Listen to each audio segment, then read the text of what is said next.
as ranking member of the Environment Committee, I don't believe that DEEP should get carte blanche to push regulations on us like this because, granted, there is a hearing process that I'm testifying tomorrow, and I've submitted written testimony against this. This is being done outside of the legislative process.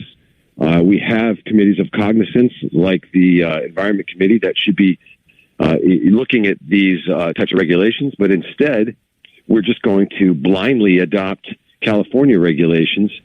It's going to have a profound effect on the cost of living in Connecticut. Yeah, and I don't think there's been enough of a deep dive and information presented to the public. I take my combustion vehicle or yours, you put a box around it, and you run the car, you're going to have emissions in it. Okay. But if you take an electric vehicle and build a box around it and you run that car, it's going to appear that there's no emissions in it, so they call it zero emissions. Now, this is just a flat-out lie. If you put inside that box, you're really just, if you put in the generating source for that electricity in those batteries, now you've got quite a bit of carbon. If you account for that it takes about 6 years or 60 to 80,000 miles to recoup the amount of greenhouse gases it takes to make that car, throw that inside the box. And now if you throw in the strip mining, the pit mining in Congo, Australia, Argentina, and China, the environmental disasters it's causing in those countries, throw that in the box, it's certainly not zero carbon or zero emissions. And the fact that these batteries weigh so much that your car is now going to be double the weight and wear down the roads. And what if we have a traffic jam on the Key Bridge and now all of our vehicles and trucks weigh more than double what they did before? Is the infrastructure going to hold it? DEEP hasn't considered these things. We have to consider these things that are going to be the long-term unintended consequences of this disastrous decision by the commissioner of DEEP. I'm not anti-change. I just don't know if electric vehicles are really the answer, given all that has to go into making one and then the final cost of one. Now that the cars are going to be double the weight, the fatalities are going to go up. Studies have shown they're going to go up almost 50% because you've got two cars that are twice as heavy colliding. That's a problem.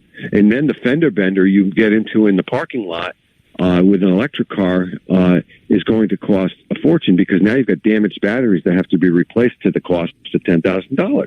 So I agree. I don't like the finger pointing, but a change like this should be evolutionary and not revolutionary. So it's ill thought. It's being pushed too quickly. On the horizon, we have much more efficient batteries, hydrogen cells, some of those businesses here in Danbury. And if we let it happen through the free market, it's going to be much more efficient. But as it stands now, goods and services in Connecticut, if this is implemented, will be completely unaffordable because, for instance, a truck that transports your goods now and it has a range, a diesel truck which has a range of 1,400 miles or so, will now have to charge every 300 miles. The truck itself costs more than 4 times the amount and is so heavy that they can only carry a half to 2/3 of the load that they did before. So that same trucking company is now going to have 3 or 4 trucks for the cost of the one truck. So this is just if my Saturday morning cartoon vernacular comes back, a crazy harebrained idea that we're not ready for yet. Because as it stands now, this idea will only be trading tailpipe for smokestack because that power is coming from somewhere else.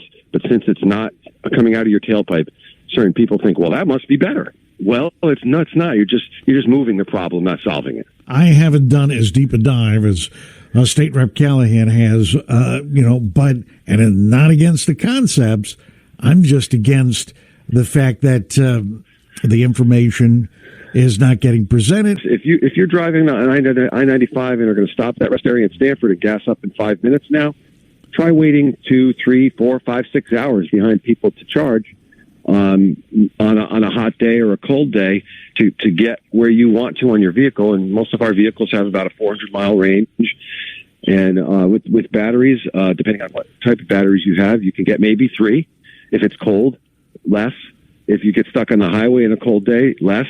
If you use rapid chargers, it depletes the charging power of your battery. State Rep Patrick Callahan, 108th District. Appreciate you taking some time to be with us, and I hope you get to enjoy at least a scooch or something out of this summer. You take care, my friend. Thanks, Bart. Good to talk to you.